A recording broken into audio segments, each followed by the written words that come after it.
Two of the world's most important cultural monuments are being rebuilt from scratch, the new British Library and the Bibliothèque de France. Both huge projects come at a time of revolution for the printed word. The world of information is in a state of unstoppable expansion. The British Library alone reckons it needs an extra 2.5 feet of shelving every hour. But as Ben Woolley reports, the new libraries will also be affected by the demands of new technology and rival national aspirations. To some, this is the hub of the known universe, the still point of the turning world. Larger than St. Peter's in Rome and St. Paul's in London, this dome symbolises those of the researchers and scholars that sit beneath it. The British Library Round Reading Room is a cranium of culture and learning, a mine through which Marx, Lenin, George Eliot, Thackeray and Browning were but passing thoughts. Like other great national libraries, the building has come to stand, in fact is designed to stand, as a monument to the nation's learning. Such institutions trace their ancestry to the Great Library of Alexandria, founded by Ptolemy in the 2nd century BC, whose goal was nothing less than to house the sum of human knowledge under one roof. Over its entrance were inscribed the words, "The place of the cure of the soul." What the Alexandria Library looked like is now a matter of speculation, but the architects of its successors have all given their buildings the characteristics of the shrine to civilization.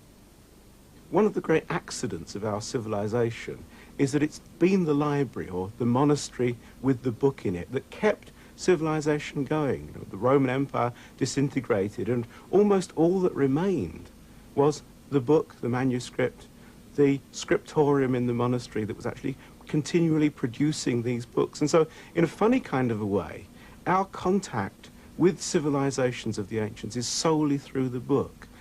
And this has, I think, greatly coloured our attitude towards books. Somehow, books are our contact with the past. They are our storehouse of everything that's been great and noble and creative in our whole civilization. And therefore, we invest them with a kind of spurious holiness.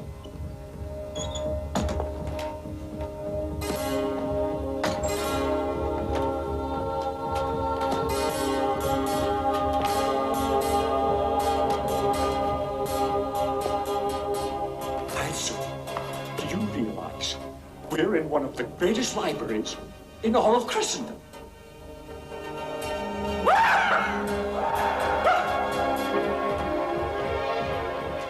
I think that libraries are a very symbolical place. They are substitutes for brain, and sometimes, I'm not the first to have thought this, for God.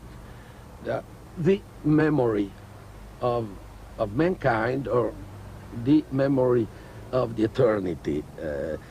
So a library is a disquieting machine. If the round reading room is a mind, then here is the machine. The phrase most commonly used in connection with the new British Library building is purpose-built. Well, so was the round reading room, but this is purpose building with a vengeance. Its design is resolutely practical. Its architecture, which has few friends, is purely functional. Despite being the biggest public building development in Britain this century, it has no pretensions to grandeur. It's on the Euston Road rather than in Bloomsbury, a place picked for its communications rather than historical links. It's the sort of place you'd expect to find an information depot rather than a temple of knowledge. Here, items will be selected from computerized catalogues displayed on VDUs. They'll be robotically retrieved from subterranean stacks, delivered on conveyor belts, and read in strip-lit, space-efficient reading rooms.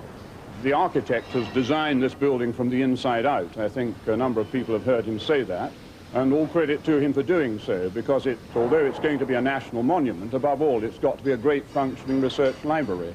But I think it's interesting that whereas in the 19th century, the great round reading room was built, and it carried the idea that somehow you could comprehend in one room the sum of mankind's knowledge.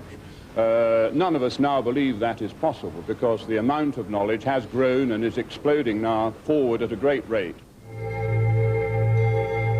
These new reading rooms are supposed to contain this explosion. The all-embracing grandeur of the temple has been replaced by the functional, open-plan simplicity of the airport departure lounge, or the Academy of Secret Police, as Prince Charles would have it. Whatever it looks like, the library promises to get readers their chosen volumes quickly and efficiently from the full collection of 18 million, conveniently stored in the building's climate-controlled vaults. When the French decide to build a national institution, their concern is less with function than with form. Arches and pyramids have dominated President Mitterrand's recent orgy of monumentalism.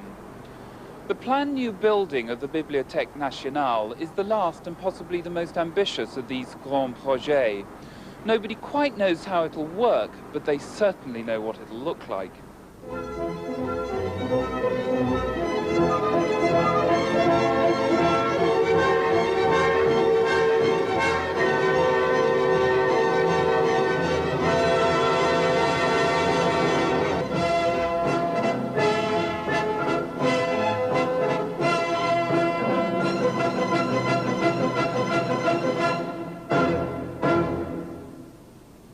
Premièrement, c'est de dire qu'un grand bâtiment public n'est pas un bâtiment qui se ferme et qui s'extrait de la ville, mais au contraire, c'est un grand bâtiment qui s'ouvre sur la ville.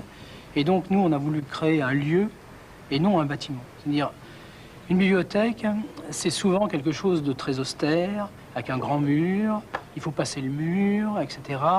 Et petit à petit, les initiés qui ont cette grande chance de pouvoir rentrer dans les salles de lecture s'approchent du livre sacré. L'idée que nous avons développée est une idée complètement inverse et complètement, à notre avis, contemporaine, qui est l'idée de l'ouverture et l'idée de l'initiation démocratique, donc du lecteur potentiel, c'est-à-dire tous les Français, pouvant accéder jusqu'au livre le plus précieux. Et donc il n'y a pas de mur, il y a un jardin, et on accède au livre par cette grande place et ce jardin. To emphasize the library's openness, Perrault, a 35-year-old with only one completed project to his name, has produced a building not with presence so much as absence. 4 glass towers 100 meters high, like open books propped on their ends, seem to be 4 corners of a cube that isn't there. That's because the remainder of the library is buried underground, surrounding a sunken garden. There is a certain vagueness about detail, where the books will go, for example. Maybe they'll go in the towers, maybe underground, maybe both. No one is quite sure. No one really cares. Perrault's building may be invisible, but the project certainly is not. It has received intense presidential as well as media interest. Mitterrand himself oversaw the selection of Perrault's entry as the winner of last year's architectural competition. L'inauguration de l'exposition Bibliothèque de France, premier volume.